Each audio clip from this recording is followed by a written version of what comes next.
Jeunes d'aujourd'hui, c'est un organisme qui s'adapte. C'est très rare lorsque les jeunes viennent nous voir, qu'ils nous proposent des idées, qu'on dit non, c'est refusé.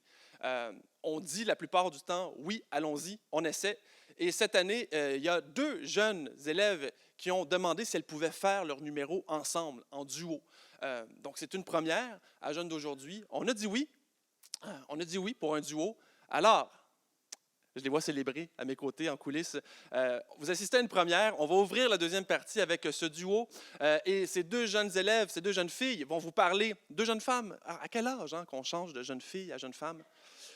On en parlera plus tard. Ces 2 jeunes candidates, ces 2 finalistes, donc, vous parlent de la sexualité et de l'influence des médias sociaux. Merci d'applaudir, s'il vous plaît, Marie-Lie Dumont et Anne-Sophie Gingras.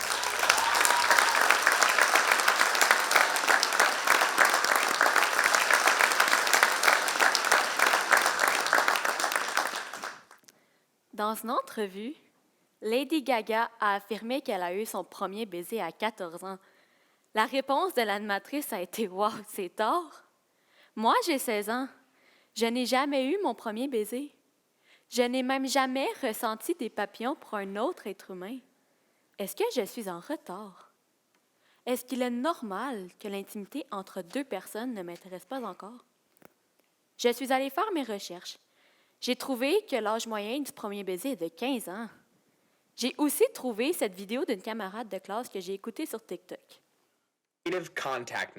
Salut la gang! Aujourd'hui, préparez-vous avec moi pendant que je vous raconte ma première fois. En gros, moi et mon chum, on est allés faire du patin. Quand j'ai trébuché, je l'ai entraîné au sol avec moi. Comme vous vous en doutez, je suis tombée sur lui, donc je l'ai embrassé. Oui, je sais, c'est romanesque. Quand on est rentré chez moi, mes parents étaient partis en amoureux. Donc j'ai décidé qu'il était temps que je couche avec lui. C'est quoi ça? C'est toujours la même chose pour nous, les filles. Lorsque nous attendons avant d'avoir des relations sexuelles, les gens nous trouvent coincés. Ils nous disent que c'est juste du sexe, que ce n'est pas si compliqué. Mais maintenant que je l'ai fait et que j'en parle ouvertement, je suis identifiée comme une fille facile. Est-ce que je pourrais juste être moi-même? Je ne sais pas si je dois l'admirer ou la trouver stupide de parler de sa sexualité sur Internet. Je ne sais même pas pourquoi j'ai perdu ma virginité aussi vite avec lui. Notre sortie au patin était digne d'un film. Si j'avais été l'héroïne de celui-ci, ça aurait été la suite qui était attendue de moi. Un baiser passionné qui mène à la chambre à coucher. Une nuit torride qui nous laisse à bout de souffle. Ce n'était pas du tout comme je me l'avais imaginé.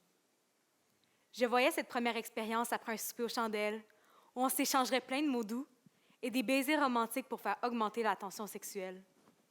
J'ai l'impression que les films nous créent de fausses attentes, un peu comme la maudite pornographie. On voit les acteurs de ces films avoir des relations sexuelles pendant des heures sans jamais reprendre leur souffle. Je n'aurais jamais pensé que ma première fois n'allait durer que 2 minutes. J'aimerais avoir confiance comme elle, être capable de faire retourner les têtes et parler de sujets tabous comme elle le fait. Pourquoi est-ce que j'ai publié cette vidéo? Pour attirer l'attention des autres? Ou juste pour le plaisir?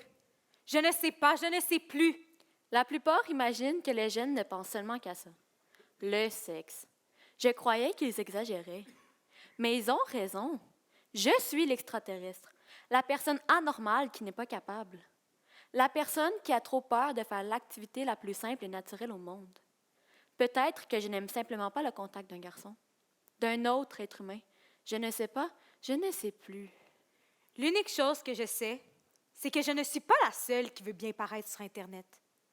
La preuve est qu'aujourd'hui, de 1 à 2 % de la population est dépendante des médias sociaux.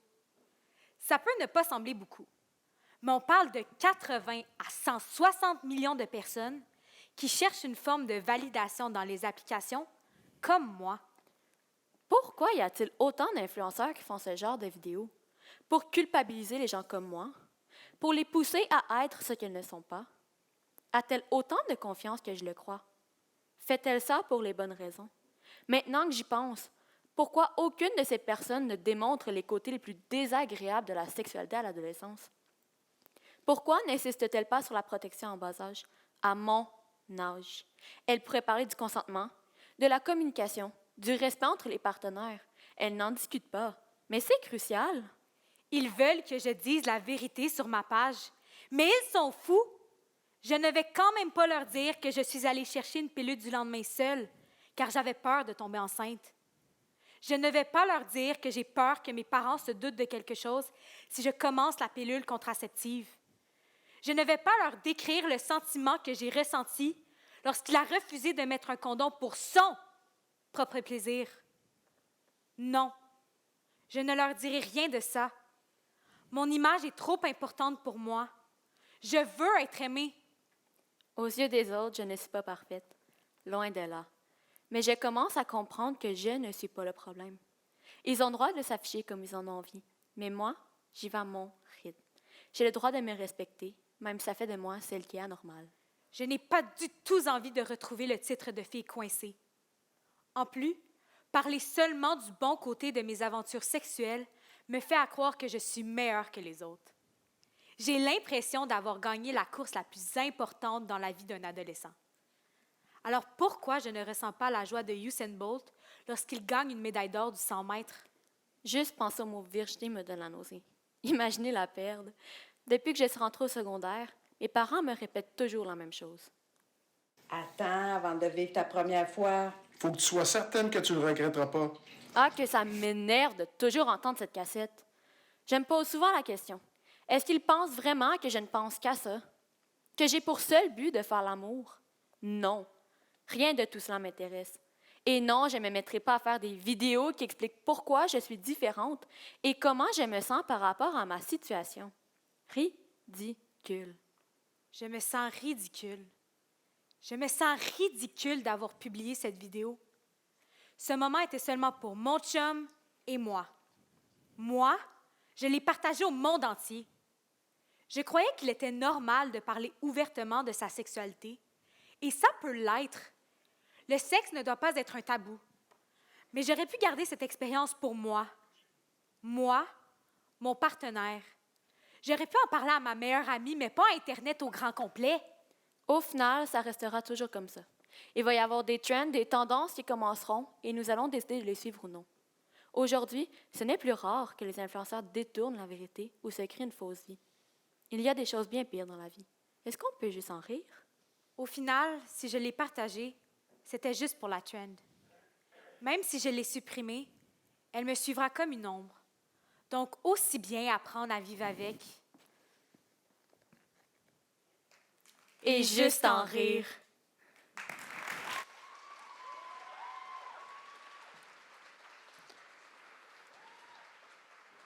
Notre prochaine candidate, notre prochaine finaliste, c'est sa deuxième participation à Jeunes d'aujourd'hui. Elle vous parle cet après-midi de la fragilité de la vie. Merci d'applaudir Stella Nadeau.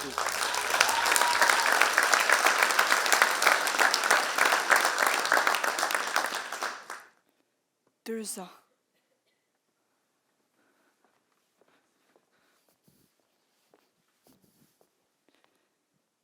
Il y a maintenant 2 ans que j'ai failli perdre ma sœur. Ma seule sœur. Mon petit clown. Mon rayon de soleil. Celle avec qui je ris, complote, à qui je me confie. Celle que j'aime voir avancer dans la vie avec une telle aisance. Celle que j'aime voir franchir les étapes, les unes après les autres, avec brio. Je me vois en elle, enfant, riant et jouant. C'est si beau d'avoir une sœur et cette chance a failli m'être retirée par la vie il y a de cela 2 ans. 2 ans que je l'ai vue sur le sol de l'entrée, quelque part entre la conscience et l'inconscience, les yeux mi-clos. 2 ans que je lui ai pris la main en lui disant que je l'aimais. 2 ans que j'ai pleuré hystériquement son départ en ambulance. 2 ans que j'ai eu peur de la voir partir pour toujours. Tout ça à cause de sa maladie au cerveau dont on ne savait rien. Cette maladie qui l'a contrôlée jusqu'à son opération, 6 mois plus tard. Maintenant, elle est hors de danger. Je me souviens de ce message que j'ai reçu de la part de mes parents à l'hôpital. L'opération s'est bien passée.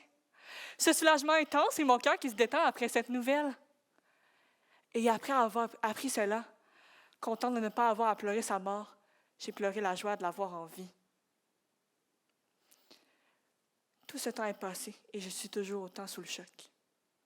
2 ans, c'est peu et tant, croyez-moi. Lorsque son sort était en jeu, j'avais l'impression que les secondes s'égrenaient à la vitesse d'un escargot et pourtant, j'ai le sentiment que ces 2 dernières années sont passées en coup de vent. Ma sœur est entrée à l'hôpital en petite fille et en est sortie en grande. Jamais je n'aurais cru que ce Noël d'il y a 2 ans aurait pu être le dernier avec elle. Et c'est passé si proche.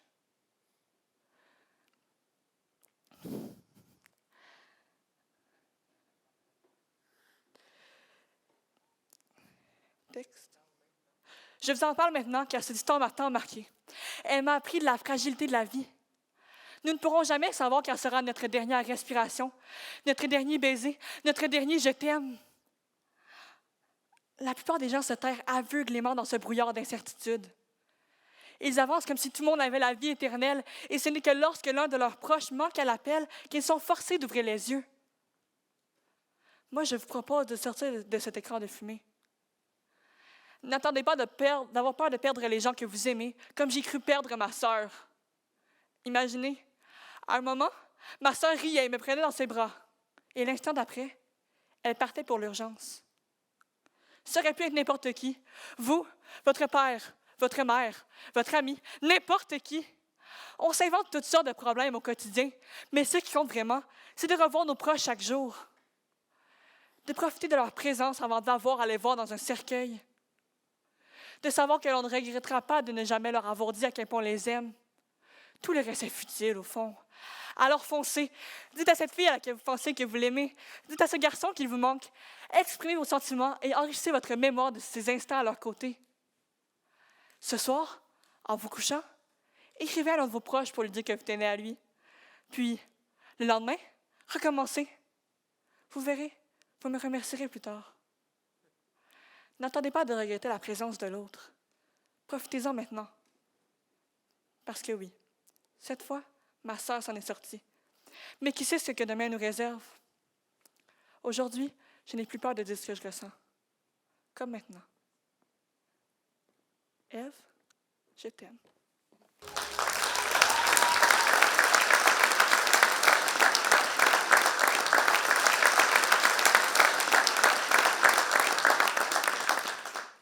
Pour notre 11e numéro ce soir, elle vous parle du mal-être qui aurait pu causer sa perte, mais elle résiste. Elle vous parle cet après-midi de l'amour de soi. Merci d'applaudir Marie-Élisabeth Fontaine.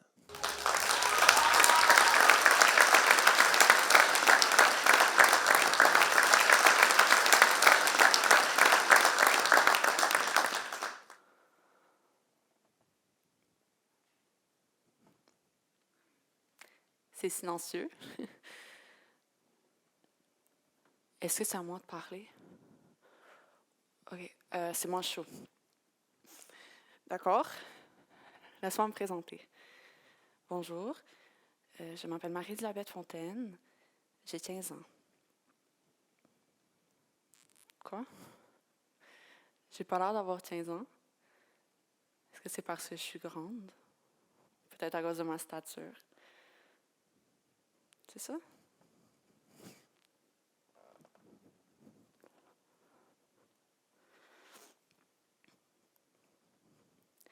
Réalises-tu que tu me vois, mais pas vraiment? Je pourrais m'effondrer maintenant ici sur cette scène et tu ne saurais pas pourquoi. Parce que tu ne fais pas attention. Parce que tu te fais une idée de qui je suis sans connaître mon histoire. Mais c'est normal. Ce n'est pas ta faute, c'est la mienne. On dit que je ne parle pas assez ou pas assez des choses qui comptent vraiment. On me dit que je suis un sacré personnage, que je suis mature pour mon âge. On me dit que je suis forte et indépendante. On me dit surtout que je suis intimidante. Mais en réalité, on m'a souvent appelée bipolaire parce que mes proches ne savent pas quoi me dire, ne savent pas quoi répondre à mes excès de rage, d'émotions. D'autres fois, on a préféré m'ignorer, m'isoler, comme le font certains de mes bien-aimés. Parce que eux, ils ont un avenir. Ingénieurs, médecins, avocats en ont plus finir. Mais pas moi. Non, pas moi. Parce que personne ne sait que tous les jours, je dois me battre pour survivre, pour être la fille, l'amie, la sœur, la blonde que je dois être. Et qu'en essayant d'être tout ça en même temps, je me suis retrouvée à être rien du tout. J'ai réalisé que ma personnalité, c'était de ne pas bouger, être un pilier. Essayer de consoler mon frère, quand même lui ne savait pas comment arrêter de se noyer. Faire face à la situation quand j'aurais préféré m'effondrer. Être forte pour les autres, parce que les autres ne l'étaient pas. Vous non plus, vous ne savez pas quoi dire. Vous trouvez que je me plains trop? Alors pourquoi est-ce que vous ne m'entendez toujours pas? J'ai besoin que vous m'entendiez. Regardez-moi, écoutez-moi, ça fait tellement longtemps que je veux être entendue. J'ai des choses à raconter, j'ai des rêves à réaliser, j'ai des gens à aimer. Mais surtout, j'ai besoin d'être validée, comprise et écoutée. Le pire, c'est que je n'ai jamais trouvé quelqu'un prêt à se dévouer à mon bonheur. Je cherche encore et encore, je ne trouve rien. Je me sens seule. Tellement seule que je me retrouve à scroller sur Instagram pendant des heures, à la place de dormir, de guérir. Parce que je ne peux me donner tout cet amour-là. Je ne peux pas, je vous jure, quand c'est moi, c'est vide de sens. Ça ne veut rien dire. Moi, j'ai plus l'habitude de me faire violence. Ma souffrance devient assourdissante et je me dois de l'effacer. Je me fais croire que c'est pour mon bien, mais c'est clairement pour celui des autres. Personne ne devrait perdre un enfant, pas aujourd'hui, ni demain. Alors, je tiens bon, jusqu'à temps que je n'en puisse plus. Quand je ne suis plus capable d'être forte, quand les voix dans ma tête prennent tout l'espace, que je ne suis plus capable de respirer, il ne me reste plus qu'à abandonner.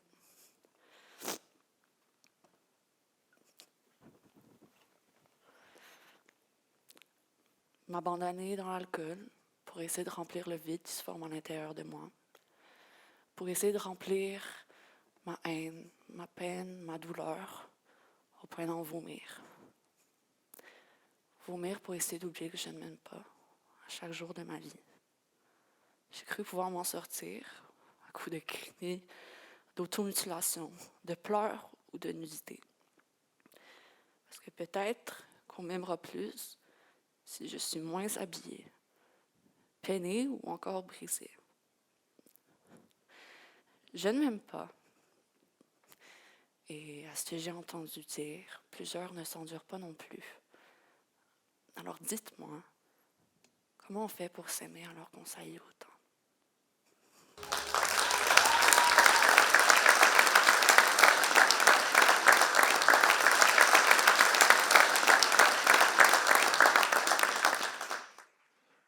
Notre prochaine candidate, elle vous parle cet après-midi en français. C'est sa 5e langue. Elle parle autant de langues que j'ai de doigts sur la main droite, ou gauche d'ailleurs.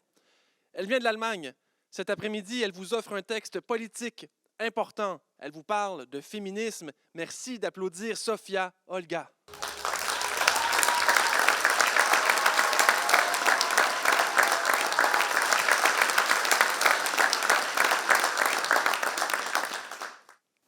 C'est le matin. Vous vous réveillez en ressentant une douleur persistante accompagnée de saignements. Une douleur semblable à celle que vous ressentiriez si on vous enfonçait des centaines d'aiguilles dans l'estomac. C'est une réalité que des millions de femmes vivent chaque mois dans le monde.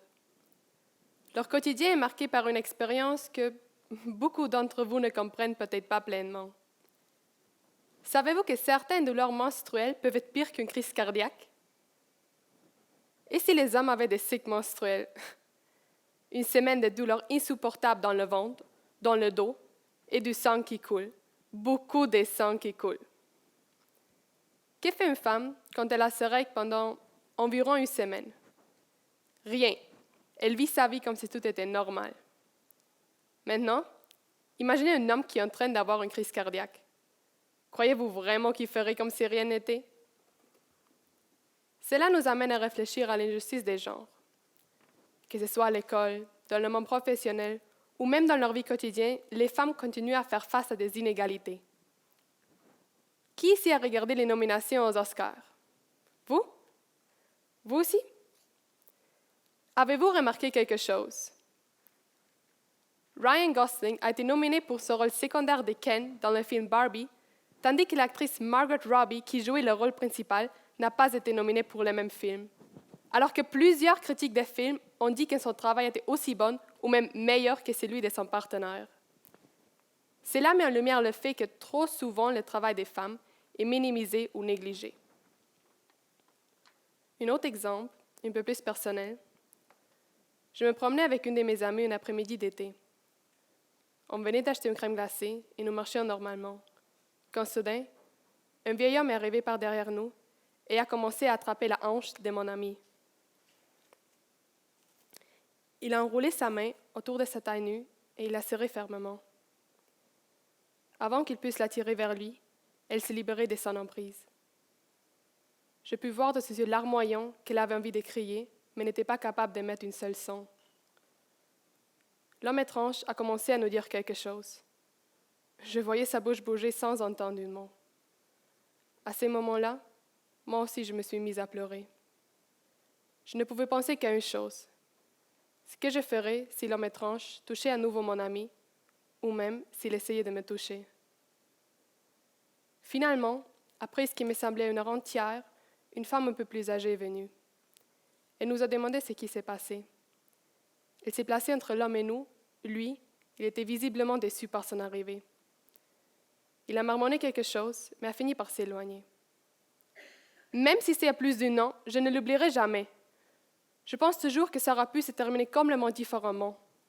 Mon amie et moi avons été chanceuses. Les femmes et filles du monde entier doivent faire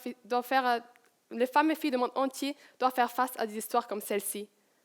Parfois, c'est un commentaire, un préjugé. Parfois, c'est une touche inappropriée. Mais quand est-ce que ça s'arrêtera? C'est pour ça que les femmes ont lutté et continuent à lutter pour leurs droits. Malheureusement, il reste encore beaucoup à faire. Pensez aux différentes réalités du féminisme dans le monde, comme en Iran, où les femmes se battent pour des droits fondamentaux, comme leur droit de vote, ou même pour leur droit de s'habiller de la façon qu'elles veulent, ou comme en Afghanistan, où les femmes ont complètement perdu leur droit à l'éducation, au travail et à la liberté du mouvement dans les espaces publics. Maintenant, abordons la question cruciale. Que pouvons-nous faire pour changer ça? Tout d'abord, il est essentiel de sensibiliser. Les conversations sur l'égalité des sexes doivent être ouvertes, honnêtes et inclusives. Nous avons le pouvoir de changer les mentalités et les normes sociales. Encourageons l'éducation, la compréhension et le respect mutuel. Célébrons les femmes qui ont façonné le monde et dénonçons les inégalités. Et vous, les filles, les femmes, vous devez avoir le courage de vous défendre, de prendre votre place. Ne laissez personne minimiser ce que vous vivez ou dire que vous exagérez. Si quelque chose fait que vous ne vous sentez pas bien, vous devez le dire à voix haute. Si vous vous affirmez, vous changerez et le monde qui vous entoure changera.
Tout juste avant d'accueillir notre prochaine candidate, je vous dis un simple mot pour mentionner à quel point cette deuxième partie avance rondement et que si la faim commence à vous travailler, sachez qu'il y aura une collation qui vous sera offerte à l'entracte. Maintenant, trêve de gourmandise. Place à la prochaine candidate. Elle prend parole ce soir, une prise de parole forte, convaincante. Elle vous parlera de l'ignorance. Merci d'accueillir Sarah El-Ghazi.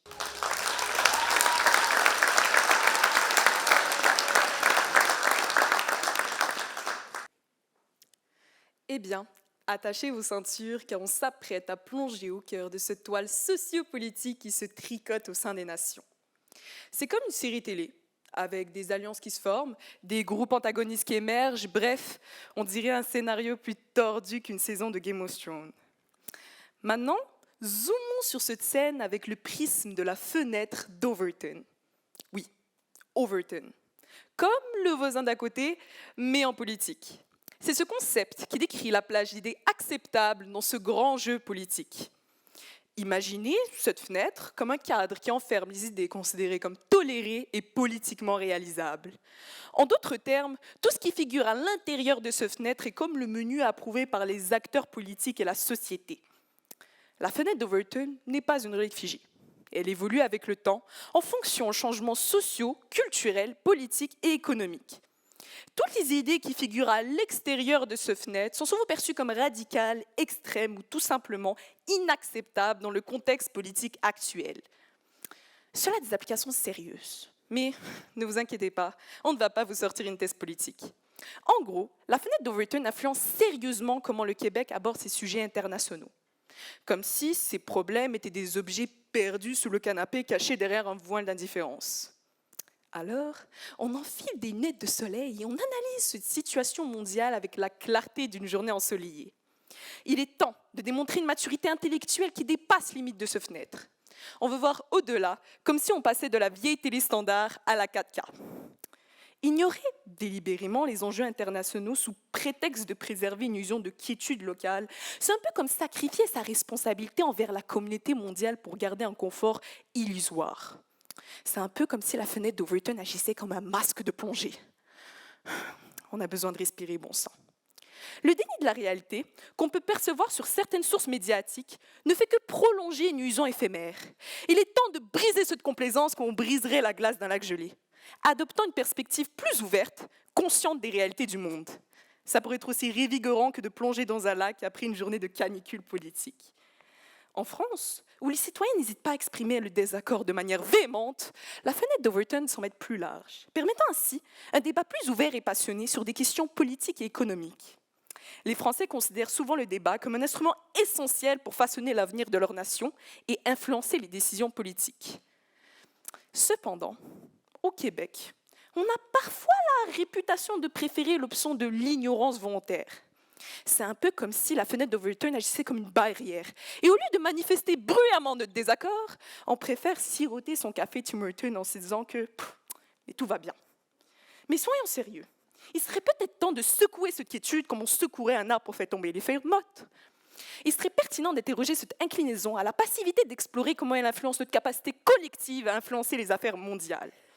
Ignorer délibérément les enjeux internationaux, c'est comme se priver d'une opportunité précieuse d'offrir notre contribution à la résolution de problèmes globaux.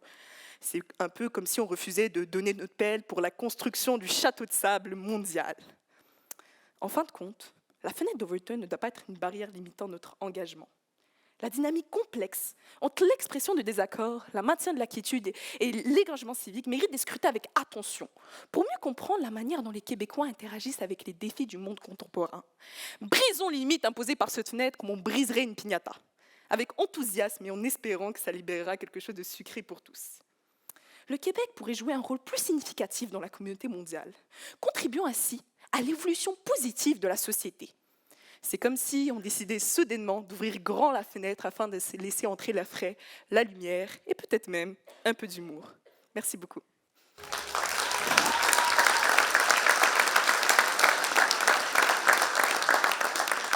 Notre prochain candidat, un garçon. Ils sont rares ce soir. Accrochez-vous parce qu'il vous parle de la peur. Merci d'applaudir Milan Dumont.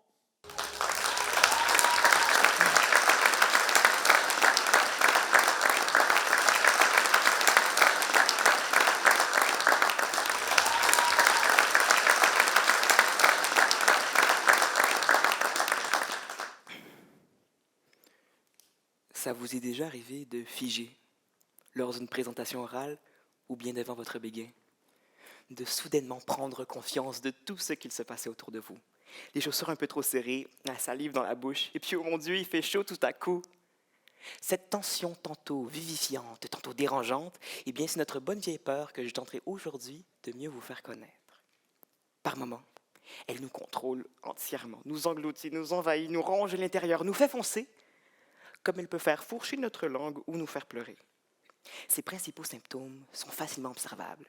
Le cœur bat très vite et très fort. Ensuite, les pupilles se dilatent, tout comme les bronches. En fait, comme cela a sûrement été le cas chez les courageux et courageuses qui sont venus sur scène avant moi, mes mains sont super moites, mon cœur semble vouloir jaillir de ma poitrine. Bref, mon cerveau perçoit ces situations comme étant extrêmement dangereuses et difficiles, alors il m'envoie beaucoup d'adrénaline qui me permettrait de fuir ou de, parce que lorsqu'on peut vraiment essayer, là, combattre. Mais je pense pas que la combativité ni la fuite soient des réactions très originales face à la peur non plus. Il aurait été beaucoup plus spectaculaire si, tel certains concombres de mer, nous expulsions nos organes afin de nous défendre. Même sortir notre meilleur jeu d'acteur et faire le mort aurait été plus amusant. Bref, ce qu'on peut en retenir, c'est qu'en mode défense et ou survie, toutes sortes de procédés peuvent nous être utiles. Et aussi farfelus qu'ils puissent être ou sembler, ils sont pertinents. Parce que lorsqu'on parle d'éviter une menace, il faut être prêt à jouer toutes nos cartes. Mais de toute manière, de quoi est-ce qu'on a peur?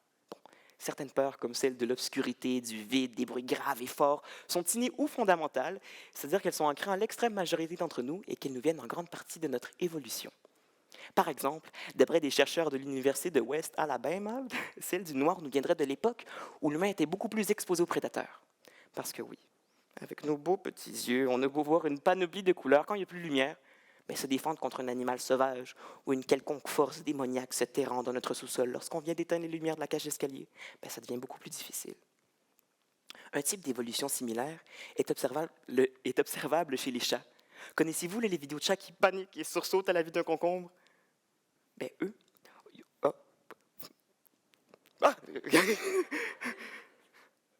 OK, bon, en tout cas, bref. Eux, ils ont évolué pour avoir une forte réaction face à ce qu'un concombre leur rappelle, les serpents. Heureusement, dans les deux cas, l'évolution a bien fait les choses et a tenté de nous éloigner le plus possible de ces situations menaçantes. Mais personnellement, si j'ai bien peur de quelque chose, je dirais que c'est des fonds marins.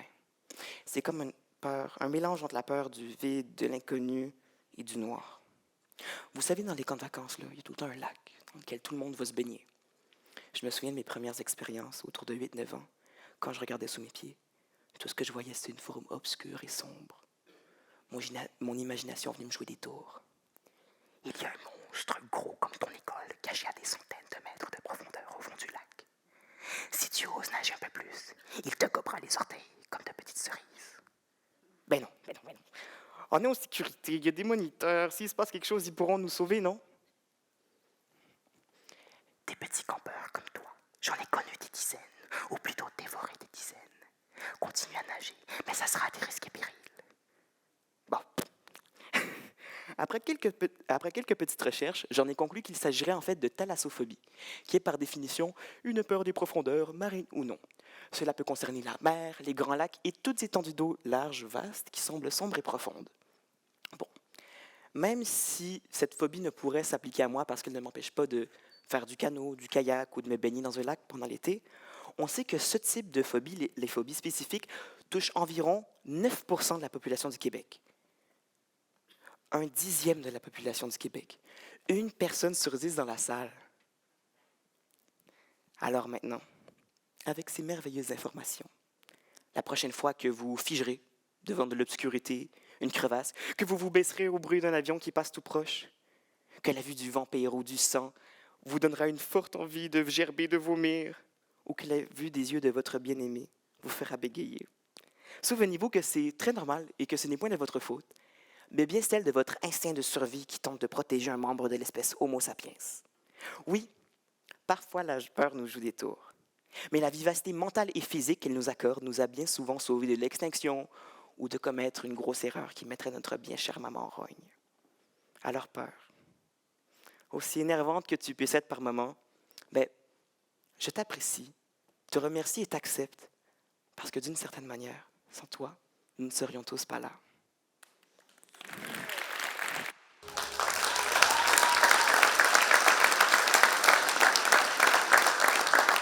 Notre prochain candidat, c'est un autre garçon. Tranquillement, vous sentez le patriarcat prendre le contrôle de cette soirée. Il vous parle ce soir d'amour, d'amour avec un grand A, d'amour comme une mission de vie universelle. Merci d'applaudir Renaud Laferrière.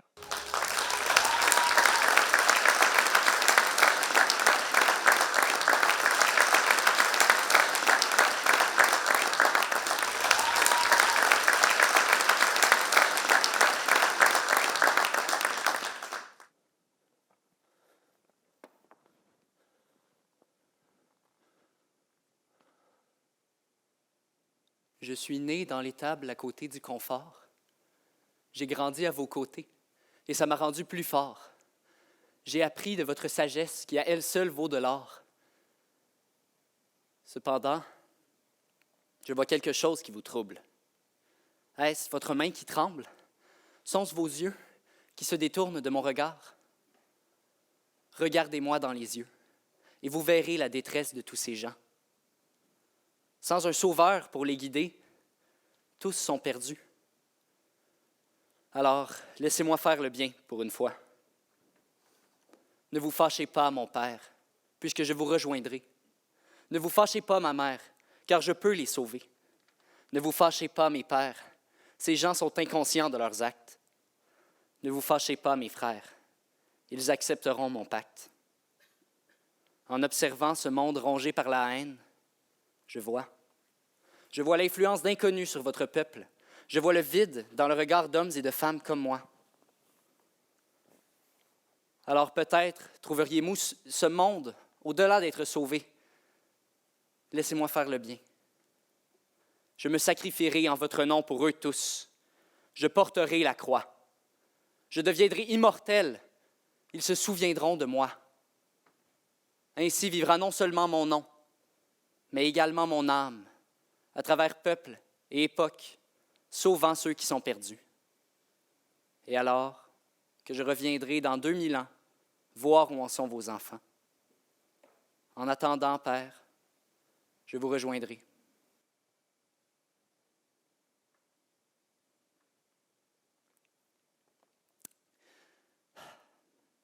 Eh bien, voyons donc, qu'est-ce que c'est que ça? Les gens sont donc bien différents quand j'ai laissé cette lande. Il y en a qui sont emprisonnés, il y en a qui ont perdu leur foi, alors même que je vois que ce monde tremble. S'il a étalé mon sacrifice, il va bien m'en falloir un deuxième. Mais non, je m'égare à travers leur haine, cette haine qui plane comme un nuage par-dessus leur tête. Ne vous fâchez pas, mon peuple, vous êtes égarés. Ne vous fâchez pas, mon peuple, vous êtes aveuglés. Aveuglés par votre manque de foi. Aveuglés par votre manque de moi. Des enfants perdent leur pureté à 11 ans. Des gens sont encouragés à vénérer le diable. D'autres se disent eux-mêmes fièrement démoniaques. Bien voyons donc, pour être égarés, ils le sont. La plupart n'ont plus personne vers qui se retourner quand tout s'écroule, tellement que ça leur fait perdre la boule. Mon amour est éternel. Et le vôtre, ne l'est-il pas aussi, Père? Mais les humains sont temporaires. Où est donc passée leur fidélité? Leur attachement est aussi éphémère qu'un motif dans le sable du désert. Est-ce là leur réel problème? Que si bonne soit mon intention, ils ne cessent de faire la guerre?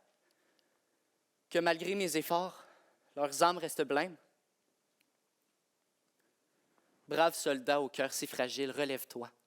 Je connais ta peine, je connais ton combat. Tu aimes ou l'on n'aime pas. N'est-ce pas là l'endroit où tu te trompes? Tu n'as qu'à regarder au fond de ton âme et voir que tu es éternel. Ainsi va l'amour d'un père pour son fils, l'amour d'un Dieu pour son peuple. Mais malgré tous ces sentiments, l'affection d'une Juliette pour son Roméo, où est-elle? Les cœurs de jeunes gens pourrissent par leur haine. L'amour n'est plus qu'un mot, emprisonné par de longues chaînes. On dit se battre pour l'amour de Dieu, mais on ne fait qu'empirer les choses à coups de bain de sang. J'ai mal. à regarder ces gens ne cessant de se poignarder dans le dos. Oh, sans vous, Père, ils sont perdus. Perdus, assombris par cette pensée sombre et ignoble, alimentée par la haine. Au lieu de leur apprendre à s'haïr, je leur apprendrai à s'aimer. Car c'est le mal qui triomphe quand les camps sont divisés. Ne vous fâchez pas, braves gens, car votre bon sens vous reviendra. Ne vous fâchez pas, braves gens, car aimer vous sauvera. Aimez-vous comme je vous aime. Aimez-vous malgré tous les problèmes. L'amour est un cadeau sacré. Il ne faut surtout pas le gaspiller. C'est l'amour qui, je crois, fait le plus pécher. Malgré tout, j'aperçois une lumière qui descend du ciel à la terre. Alors ainsi, à travers elle, pourrez-vous enfin être sauvés? Alors ainsi, pourrais-je enfin vous féliciter? Cependant, si vous êtes aveugles au point de ne voir la lumière, eh bien, je ne peux plus rien pour vous. Je parle dans l'oreille d'un sourd, en fin de compte. Peut-être ne suis-je pas la bonne personne pour vous soigner, après tout.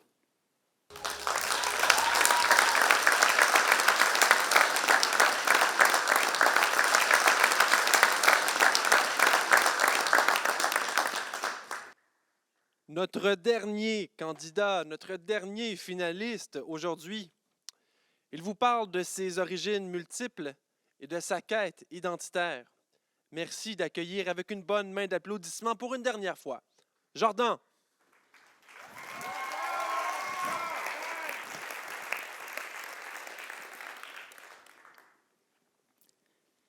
Qui êtes-vous? Êtes-vous plus québécois ou canadien? Votre identité dépend-elle de votre pays d'origine ou encore du pays dans lequel vous avez grandi? Et si ces deux pays ne sont pas les mêmes, comment choisir celui qui vous définit vraiment? Et je me demande, est-ce qu'il faut se soucier du passé? Peut-être que votre identité dépend surtout du présent, du pays dans lequel vous vivez ici, maintenant. Voici des questions auxquelles je n'ai pas encore vraiment trouvé de réponse, et vous verrez pourquoi, dans mon cas, c'est compliqué. Comment trouver son identité? La réponse la plus simple pour moi serait de dire que je suis chinois, né en Chine, tout comme mes parents et mes grands-parents. Pour certains, toute la question s'arrête là. Notre identité dépend de nos origines. Je suis chinois, point final. Bien que je respecte totalement cette opinion, pour ma part, ce n'est pas aussi simple. Bien sûr, j'aime ma famille qui est là-bas, les amis que je me suis fait, et je suis toujours content d'y aller pour les vacances. Par contre, il y a une telle pression sociale à la fois au travail et à l'école qui font qu'il est inconcevable pour moi d'y vivre là-bas à long terme. Juste pour vous donner une idée, la journée d'école, et je dis bien d'école, d'un étudiant de 16 ans typique en Chine commence à 7 h et se termine à 22 h. Alors, si je suis né en Chine, mais que je ne suis pas vraiment chinois, qui suis-je?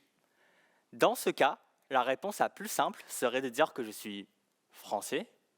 J'ai passé tout mon primaire en France, après tout, c'est justement à cet âge-là qu'on commence à la forger, cette identité. J'aime beaucoup la musique, les valeurs, les traditions ou encore l'humour français.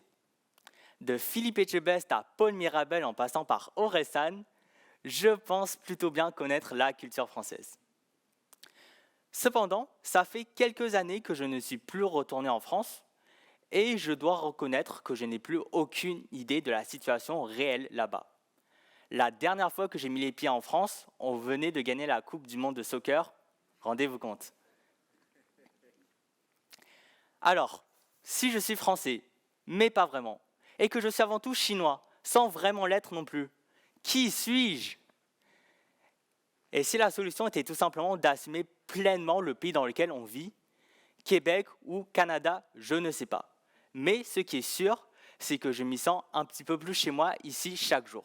La preuve, j'ai développé une passion pour la protection de la langue française comme un bon Québécois.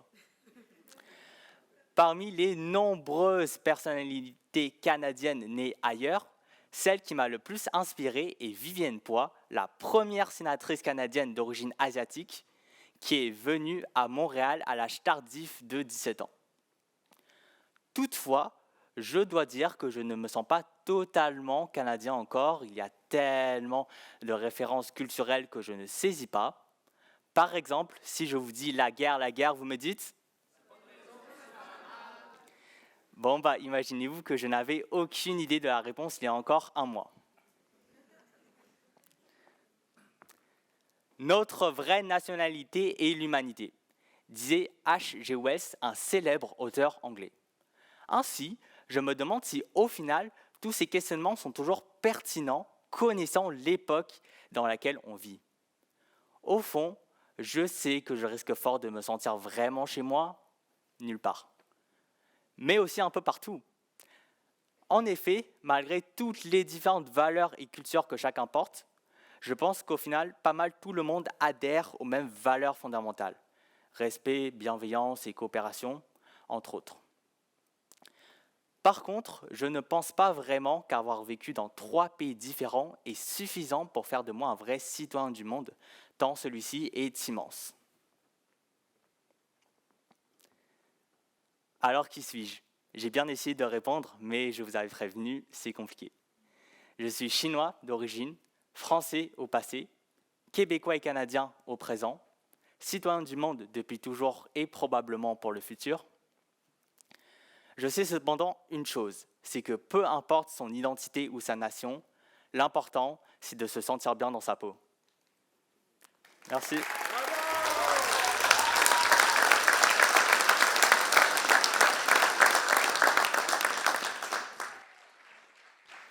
Voilà, c'est déjà terminé pour les candidats. Merci Jordan, merci aux autres aussi, 17 jeunes au total qui ont performé devant vous. Probablement que vous voyez mon émotion dans mes yeux, dans mon regard. Vous voyez surtout ma conjonctivite qui m'accable depuis 3-4 jours, un mauvais timing. Mais aujourd'hui, ça me sert bien parce que j'ai été ému à plusieurs reprises, pour vrai, ce soir. Alors, mon regard vitreux et rougi avait 2 explications. J'espère que vous avez apprécié autant que moi, autant que nous en coulisses. C'est lors d'une deuxième pause, d'un deuxième entracte, qui va laisser le temps au juge de délibérer.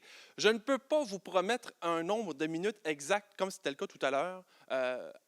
Disons au moins 15 minutes, mais ça risque probablement d'être plus si je me fie là, aux années précédentes. Donc, disons là, que pendant au moins 15 minutes, vous pouvez être en dehors de la salle sans crainte de manquer le dévoilement des gagnants. Après 15 minutes, là, commencez à revenir, s'il vous plaît. Je vous rappelle qu'on n'a pas le droit de boire ni de manger à l'intérieur de la salle. Vous pouvez le faire à l'extérieur des portes et vous pourrez le faire surtout parce que une collation vous sera offerte. Alors voilà pour les consignes. On se retrouve dans 15-20 minutes. On va essayer de vous tenir au courant. Merci beaucoup pour votre écoute jusqu'à maintenant. Merci d'avoir été là. On se reparle tout à l'heure.